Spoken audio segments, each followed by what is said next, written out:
Tixbaħ ukoll is-saltna ta' Smewiet lil xibka mitfuqa l-baħar li fija jinġabar minn kollox.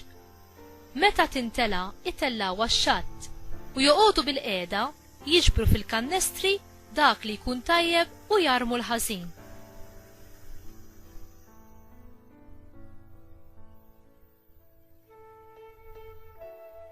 Hekk jiġri fit-tmiem id-dinja.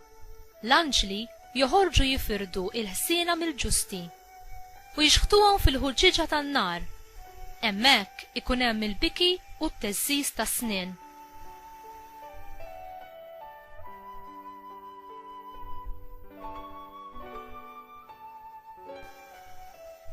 Kollu fimtuh dan?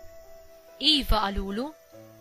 U qalilhom għalhekk kull kittieb li jkun sar dix-xibru tas-salb ta' Smewiet jixbaħ lil wieħed sit li mill-ħażna tiegħu joħroġ sew il-ġdid u sew il-qadim. Il-kelma tal-mulej tifħir lilek Kristu.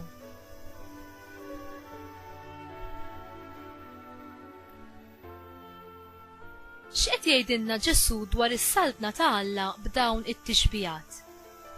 Fi żmien Ġesu l-aktar metodu komuni biex jaqbdu l-ħut kien li jitfgħu xibka fil-baħar mod manwali, jew max-xatt u mbagħad ikaxkruha għal fuq l-art, jew inkella fil-fond meta joħorġu bid-dgħajsa. Filwaqt li d-dgħajsa tkun miexja, ix-xibka kienet tintefa' l-baħar u fija kien jinqabad kull tip ta' ħut. Normalment kien hemm bżonn ta' numru ta' rġiel biex itellawha u jwassluha sax-xatt.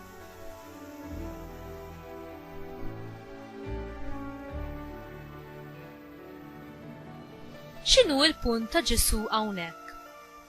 Bħalma x-xibka tiġbor fiha kull tip ta' ħut, hekk il-Knisja hi l-istrument ta' Alla biex tiġbor fiha lil kull min irid jidħol fiha. Bħalma x-xibka ma tiddiskrimina l-ħadd, hekk il-Knisja ma tiddiskriminax bejn it-tajjeb u l-ħażin, dawk li huma utli jew dawk li mhumiex. Is-salbna t'Alla hi miftuħa għal kull min irid jaċċetta. Imma qatt jasal iż-żmien tas-separazzjoni fl-aħħar jiem, meta l-anġli jibagħtu it-tajbin u lil-ħsiena għad-destinazzjoni rispettiva tagħhom.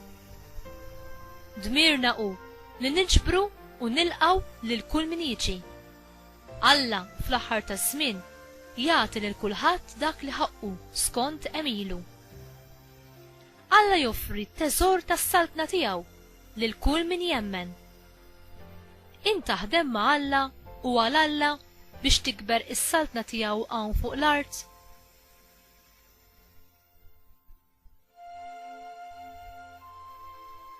Mulej, kabbar fija x-xewqa tiegħi li nservik kif titlob minni int. Għamilni strument għal qadi tiegħek biex is-salbna tiegħek tkompli tiġbor fija lil kull min hu imsejjaħ u sa ma ssir il-għażla bejn it-tajjeb u l-ħażin nitolbok mulej biex timla lil qalbi bħerqa għalik, ħalli dakinhar jien ikolli l-barka eterna li nħares lejn il-wiċċ tiegħek u li ngħix miegħek għal dejjem fil-ġenna. Amen.